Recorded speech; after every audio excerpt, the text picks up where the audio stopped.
ഇത് നമ്മൾ കൂട്ടുകാരെല്ലാവരും കൂടെ ഒരുമിച്ച് ഉണ്ടാക്കിയൊരു പടമാണ്. മഞ്ഞുമൽ എന്ന് പറയുന്ന സ്ഥലത്ത് കുറച്ച് കൂട്ടുകാർ ഒരുമിച്ച് കൊടൈക്കനാലിൽ പോയി അവിടെ ഉണ്ടായ കുറച്ച് കാര്യങ്ങളെക്കുറിച്ചുള്ള സിനിമയാണ്. അപ്പോൾ we all had A great time doing the film. ഇത് ചെയ്തുകൊണ്ടിരിക്കുമ്പോൾ നമ്മളെല്ലാവരും പരിചയമുള്ള ആൾക്കാരും വളരെ അടുപ്പമുള്ള സുഹൃത്തുക്കളായതുകൊണ്ട് വളരെ പേഴ്സണലായിരുന്നു പടം. അപ്പോൾ ഐ ആം ഷുവർ അത് നിങ്ങൾ തിയേറ്ററിൽ കാണുമ്പോൾ നിങ്ങൾക്കത് മനസ്സിലാവും. You will feel it. അപ്പോൾ ഐ ഹോപ്പ് നിങ്ങളെല്ലാവരും സിനിമ കാണാൻ വരും ആൻഡ് നമ്മളെല്ലാവരും സപ്പോർട്ട് ചെയ്യുന്നു. So thank you so much for waiting for us. Thank you. ഇനി നമുക്ക് സൗബിൻകയ്ക്ക് സിനിമയെ കുറിച്ച് എന്താണ് പറയാനായിട്ടുള്ളതെന്ന് കേൾക്കാം. ഒന്നും പറയാനില്ലേ? എങ്ങനെയുണ്ടായിരുന്നു എക്സ്പീരിയൻസ്, അഭിനയിച്ചൊരു എക്സ്പീരിയൻസ്? നല്ലൊരു എക്സ്പീരിയൻസ് ആയിരുന്നു. നമ്മൾ കാരണം ഇത് റിയൽ നടന്നൊരു സംഭവം ആയതുകൊണ്ട് അതിനെ കറക്റ്റായിട്ട് അതിലോട്ട് എത്തിക്കാൻ വേണ്ടി വളരെ കുറേ അധികം എല്ലാവരും കഷ്ടപ്പെട്ടിട്ടുണ്ട്. ഇതിൻ്റെ ഡയറക്ടറാണെങ്കിലും കോസ്റ്റ്യൂംസ് ആണെങ്കിലും നമ്മുടെ ക്യാമറമാൻ ഷൈജു ആണെങ്കിലും എല്ലാവരും ഒരു കൂട്ടായിട്ടുള്ളൊരു നല്ലൊരു വർക്കാണ്.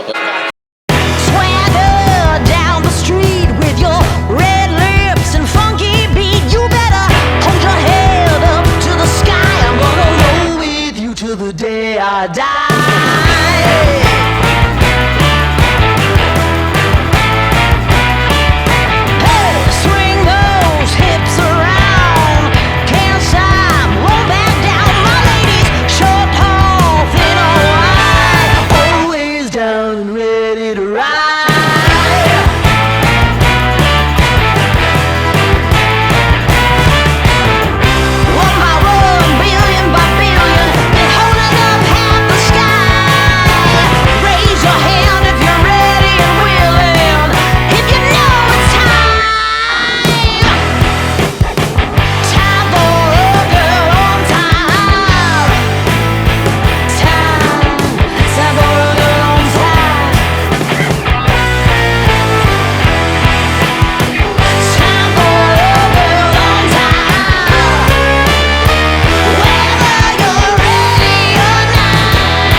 പ്രേക്ഷകരോട് പറയാനായിട്ടുള്ളത് റിലീസ് ഡേറ്റ് എന്നാണ്, എന്തൊക്കെയാണ് അവരോട് ഇനി പറയാനായിട്ടുള്ളത്?